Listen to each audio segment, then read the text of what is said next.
কিন্তু ইদানিং অনেক ফিতা কাটতে দেখা যায়, ঘটনাটা কি? এনজয় করছেন এটাকে?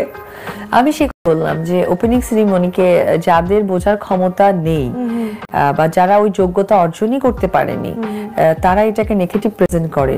আর যে মানুষগুলো নেগেটিভ প্রেজেন্টেশনকে নিজের মধ্যে ওন করে, তাদের যোগ্যতা কিন্তু আছে, কিন্তু ওন করে একটা ব্যক্তি থ্রো জায়গা থেকে তারা অযোগ্যতা মানে প্রমাণ করছে। এটা খুবই দুঃখ। সবাই কেমন আছেন? আশা করে অনেক অনেক ভালো আছেন। আজকে আপনাদের কি ছোট্ট একটি কথা বলবো, যে কথাটা মূলত অপবিশ্বাসকে ঘিরে। আপনারা অনেকে অনেকজন বিরোধী বলেন, ভক্ত বলেন, আনভক্ত বলেন, অনেকে কিন্তু বলে থাকেন যে ফিতা কাটে অপবিশ্বাস, ফিতা কাটা মেয়ে অপবিশ্বাস, এখানেও অপবিশ্বাস, ওখানেও অপবিশ্বাস। এরকম ভিন্ন ভিন্ন কিছু কিন্তু আমরা অনেক সময় খবরগুলো কিন্তু পেয়ে থাকি। তবে একটি কথা আপনাদেরকে বলতে চাই, সেটা হচ্ছে ফিতা কেন কাটে অপবিশ্বাস। যে কোনো ওপেনিং এ কিন্তু অপবিশ্বাসকে দেখা যাবে কেন সেই ফিতা কাটে। অনেক ভক্তদেরই কিন্তু এই জিনিসটাকে থেকে যায়, অপবিশ্বাস কেন ফিতা কাটবে। আসলে আসলে একটা জিনিস বোঝার দরকার যে ভাই, যদি সাধারণভাবে যদি চিন্তা ভাবনা যদি করেন যে ফিতা কাটা, অপবিশ্বাস ফিতা কাটে, সেটা নিয়ে আপনার আমার কি?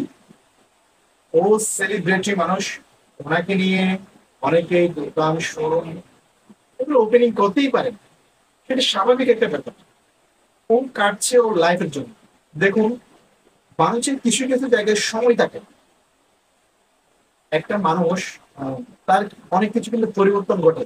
যেমন দেখেন, অপু বিশ্বাস এখন হয়তো নায়িকা রয়েছে, আর কিছুদিন পর দেখবেন সে একটু বয়স্ক হয়ে যাবে, তখন সে কি করবে? আসলে দেখেন, এখন সে সিনেমা করতে পারতেছে, এখন নায়িকা, সে এখন তাকে নামে। পরবর্তী যখন তার যখন বয়স যখন হয়ে যাবে, তখন সে কি করবে?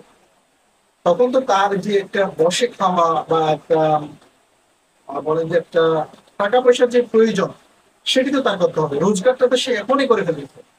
দেখুন, সেটি তার হয়তো তার সেলের জন্য করতেছে, তার ভবিষ্যতের জন্য কিন্তু সে করতেছে। ওপেনিং এগুলা করুন, এটা ওর ব্যাপার সম্পূর্ণ। সেখানে আপনি আমি কোনো মন্তব্য করার কোনো কিচ্ছুই আসলে নেই। কেননা এটি সম্পূর্ণ তারই ইচ্ছা। অপু বিশ্বাস ফিতা কাটুক, দোকান স্বরূপ উদ্বোধন করুক, সেটা সম্পূর্ণ তার ইচ্ছা, তার লাইফের জন্য, তার নিজের জন্য সে এগুলো করতেই পারে। এখানে আপনি আমি এগুলো নিয়ে সমালোচনা করার কোনো কিচ্ছু নেই। তো বন্ধুরা, এই ছিল আজকের এইটুকু কথা আপনাদেরকে মেসেজটা দেওয়ার জন্য। যারা অনেকে যারা কমেন্ট বক্সে কিন্তু এগুলো লিখেন, তাদের জন্য এইটুকু।